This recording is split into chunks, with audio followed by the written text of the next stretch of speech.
This is really winding up to be a very active spring, and if I even jump ahead here beyond the 7-day, I think we've got a busy couple of weeks with the pattern setting up where we're probably going to run into every, 5 to 6 days, 5 to 7 days, the threat for severe weather. So let's just stay alert here as we get into the heart of spring, more into April and eventually on into May. So let's see what happens right now. We've got some showers out there tonight. Most of the heavy rain has really been focused, as we thought it would be, to the northwest of Cincinnati, generally up across our northwestern communities, kind of skirting our northwestern corner of the WLWT viewing area. But it's been a soaker from Connersville to Liberty, Fayette, Union counties.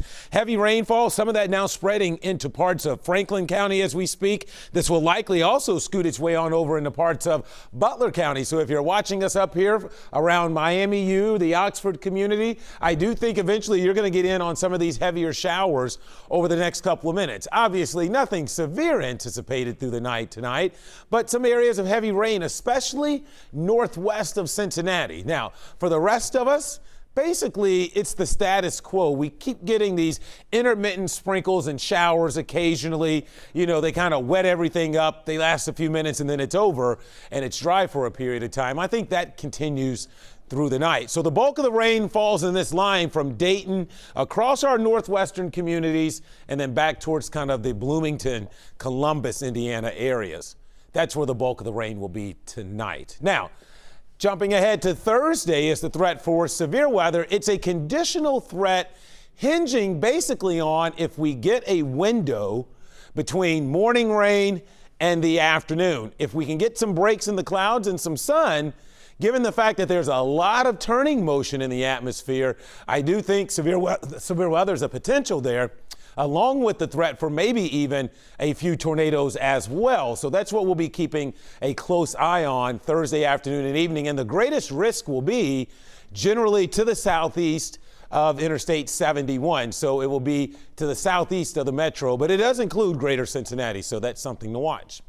So how does all of this play out? There's your rain to the northwest tonight. And although you don't see it on here, there could be a sprinkle or shower for anyone at any time.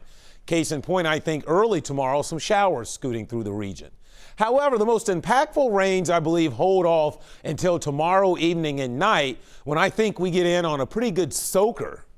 Overnight Wednesday into early Thursday morning. Look at this for the Thursday morning commute.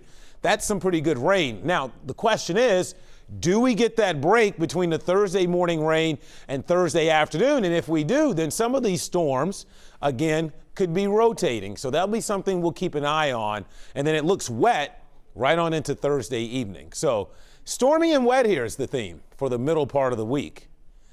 Right now, 57 degrees officially here in Cincinnati. Temperatures are generally all in the 50s. Pick your location. I don't expect for us to really drop much more tonight. We may drop a couple of more degrees. Notice not a lot of rain has fallen, despite the fact it's been kind of a damp and gloomy day. And I don't expect a lot of rain overnight for most of us, unless you're to the far northwest. We'll kind of hover in the 50s all night. Down to 54. I don't think most of us hear any thunder. If you're up there, Oxford again, Liberty, Connersville, some thunder maybe for some of you folks. Off and on rain tomorrow, heavier during the evening, but it's still going to be one of those days like today where it's just kind of dreary and damp. And again, you could encounter a shower at any point. Here's your 7-day forecast. So Thursday is the next weather impact day. If we get that break in the cloud cover, temperatures will sneak into the 70s, and we'll watch that window between about 2 and 6 for the threat for severe weather. After the storm threat Thursday, it turns very windy, and those winds could be a problem Thursday night into Friday as drier weather moves in time for the weekend. All right.